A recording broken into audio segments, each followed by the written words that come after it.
A monist plague.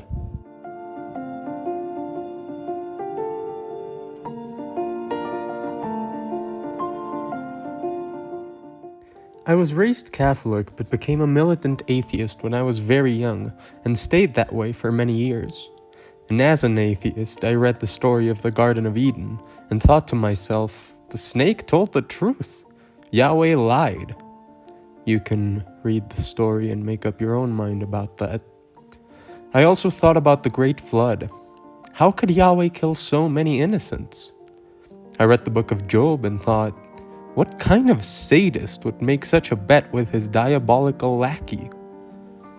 Years later, as a result of great personal strife, I returned to Christianity and buried those thoughts in the back of my head, because I needed to forgive someone, to save my soul from the hell of hatred.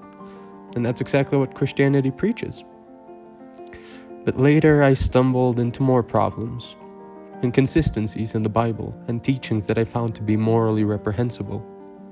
We had eaten the fruit of knowledge of good and evil and became as gods capable of moral judgment, and my own conscience could not stomach Yahweh any longer.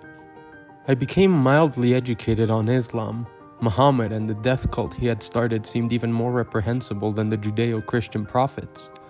Child marriage, female genital mutilation, the crushing subjugation of women under Sharia, the imperative to commit violence against so-called infidels, the brutality sown by that wretched faith around the world, all of it told my classical liberal mind, this is an abhorrent faith.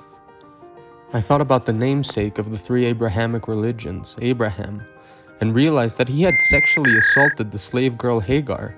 And so that man, who all three faiths praised as a hero, was in fact a terrible man.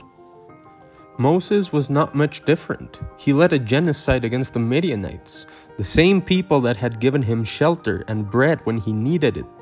In that slaughter, Moses ordered his men to spare only the young virgin women, to keep them as slaves that would be treated no differently than Abraham had treated Hagar. I found out about the slaughter of the Canaanites, and even more off-putting than the story itself were the Christian excuses for the actions taken by Yahweh's followers in the story, which were either disappointingly flimsy or disturbingly nonchalant. Pagan religions are painted by the monist Abrahamics as barbaric due to their practice of human sacrifice, but the death toll of any one of the Abrahamic faiths absolutely dwarfs the death toll of the Druidic, Greco-Roman, and Carthaginian faiths combined. Everything that the Abrahamic faiths credit themselves for is a degraded version of the stories, rituals, and achievements of the so-called pagan faiths. There are gods and spirits in the world, archons and demons, some worthy of being venerated, some meant to be feared. The Abrahamic prophets and gods, like Jesus and Yahweh and Muhammad, I say, are meant to be rejected. But rejected in favor of what? It is easy to condemn and cast down, but it's much harder and much more important to build. Gods worthy of our love and worship. That's what I'll be talking about in videos to come. For now, get out of here.